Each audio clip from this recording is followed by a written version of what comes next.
Today is the day to celebrate a pastry we can have for breakfast or dessert. There are basically no rules about when you can eat it, and very few when it comes on how to make it. Here's this week's Brittany's Bites.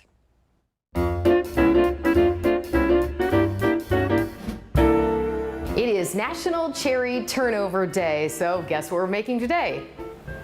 Cherry turnovers, yeah, and they're so easy.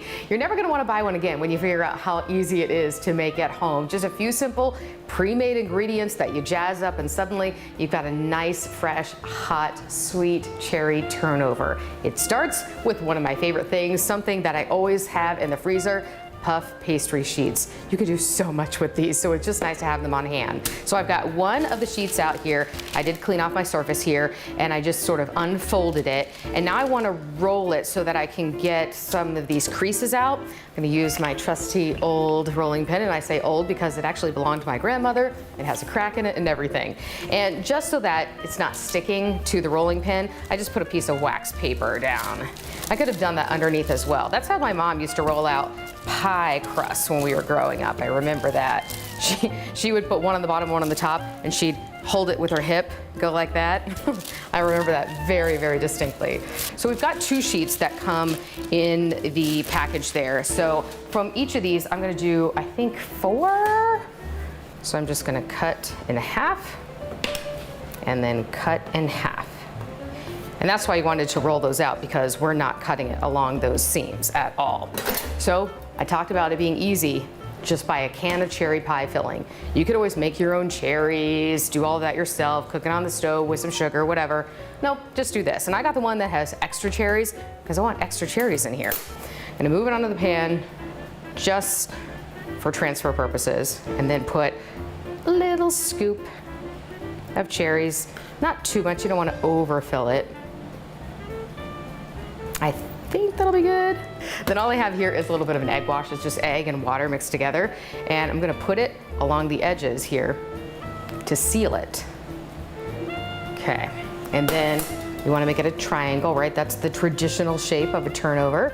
So I'm gonna press it, press it, press it. You could just leave it like that, but I'm going to take a fork and put cute little creases in it, little crinkles. And that actually will make it seal even better. I'm gonna go all along the edges here.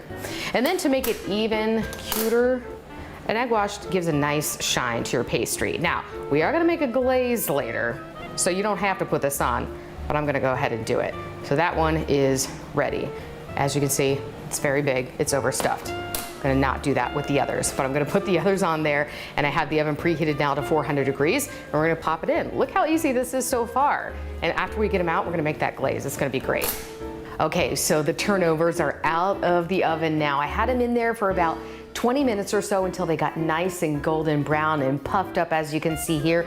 I forgot I also put a little hole in the top there, did a little like crisscross with a knife, just so that they wouldn't explode everywhere. It had a little room for the steam to escape. So they turned out great. They've been cooling a little bit, so now we're gonna do the final step, which is the glaze. Really easy, just 3 simple ingredients. We're gonna do powdered sugar, milk, and vanilla. So I have about a cup or so powdered sugar. This is one of those things you can eyeball, and you add a little bit more here or there until you get the consistency that you want. So I'm gonna add about a teaspoon of vanilla to the powdered sugar here. Get that in there, give that some nice flavor. And then probably about a couple of tablespoons of milk. So I'm gonna start with sort of a heaping, overflowing tablespoon there. And then have a little whisk. Gonna get that going. Because you want it to definitely be pourable, so that you can drizzle it over here, but you don't want it to be too runny, because then it just runs off the side of everything. So you gotta find that happy medium. I'm gonna get a little bit more. Yep, that's about good. I think that will do it. All right, I'm just gonna use this little spoon here and then just drizzle back and forth over the top there. Make it look nice and cute and fancy. And then just let that dry for a little bit, and then you can serve your cherry turnovers for National Cherry Turnover Day. Look at those. Hope you like them. Cheers.